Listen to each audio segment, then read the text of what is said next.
something that is so amazing that God told me is that things grow. So the greatest disappointment is when things grow and then man, who is a living thing, stagnates. So growth and development is a characteristic of not only living things, but also things, they grow. No wonder prices increase. So the solution to the increase of prices of commodities is not complain, but is for you to grow faster than they grow. So that's basically what God told me, that you ought to grow faster than the prices. Because, ladies and gentlemen, do not expect them to go down. 10 years ago, 20 years ago, things were in a particular level and a particular price. But now, at this time, and even in the near future, expect the prices of things to increase. So until God referred me to a verse, because those prices of commodities zina add, wakiangalia bei ya shamba zinaongezeka, rent landlord anaongeza. But now my talk today, or our discussion today, is basically to look at the remedy of when things around you grow and it feels as if you are the only one not growing. The good thing with the Bible is that the Bible is not like a newspaper. By that I mean the newspaper will give you historical information. The Bible is not just an historical document, but is also a book that has the ability to foresee the future. So hii inamaanisha kwamba tunaweza amini Biblia kwa mambo hata ya leo na even hata mambo ya kesho. Sababu ukweli ni kwamba wakati mwingine unaweza sikia umekasirika ukienda kupata vitu zimemea. So in the book of Genesis, that's where we ona hiyo direction. Genesis chapter number 1 verse 28. The Bible gives a description of what God was doing now as far as the creation of man is concerned. The Bible says, and God blessed man, and God said unto man. So the following 5 things that God is saying to man, it may look like a directive, but for me, consider them as commands. So God is commanding man.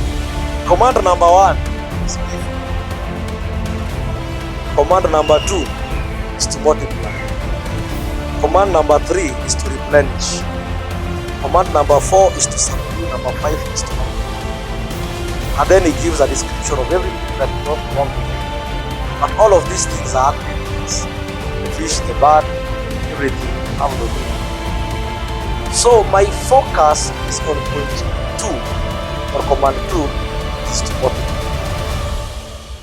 So whenever the prices of commodities are zinaongezwa, it's an additional. God has given us a command to multiply. And I remember last time I checked while we were in primary school, addition and multiplication, they all have the same aspect. It's only that multiplication is addition and steroids. Because for you to have 5 and you want to get 25, you have to say 5 plus 5 plus 5 plus 5 plus 5 plus 5. But you can make it simple and just say 5 multiplied by 5, and you can reach 25 instantly. So multiplication is an addition that is faster. Okay, especially with whole numbers, because there's another number. So God has given us a command that we can multiply. So that's why today I want us to talk about laws of multiplication.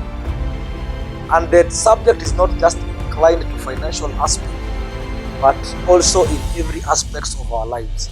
Because you will need to multiply all-rounded for you to be effective and to remain relevant, and for this life here on earth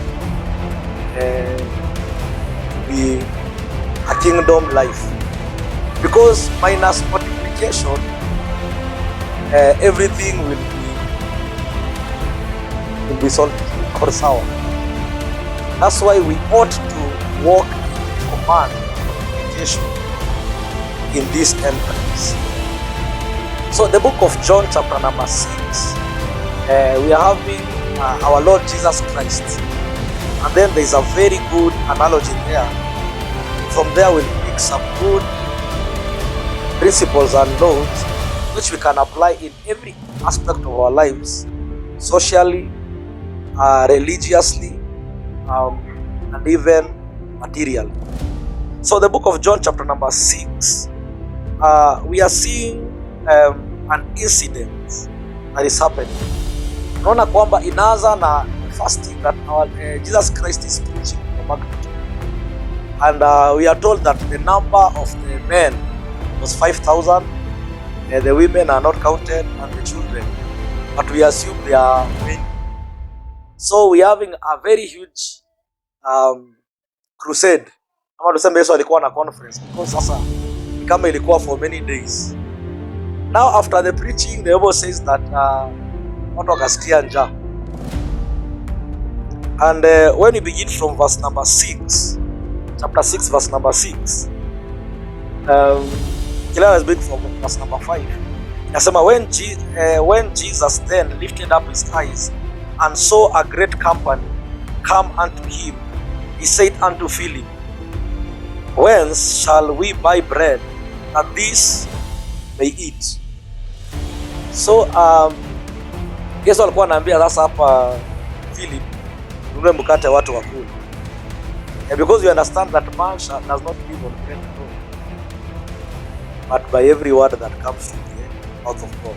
That verse basically means that man must live by two things, especially in this side of the earth. Number one is bread, number two is the word. So Jesus Christ has already fed the congregation the word, and now they are hungry, they need bread. Why? Because in this side of God's kingdom, we do not want bread, we need bread. So that's true, we need bread. That's why you have to pay your landlord, you have to pay school fees, because bread is not just a one, it's a need. So verse number 6, and this he said to prove him, for he himself knew what he will do. So in short, mimi nasema hapa Yesu alikuwa anapima Philip but yeye alikuwa anajua nini atafanya.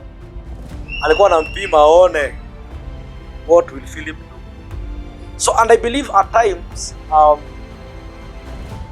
God brings circumstances in our lives just to prove or to see what will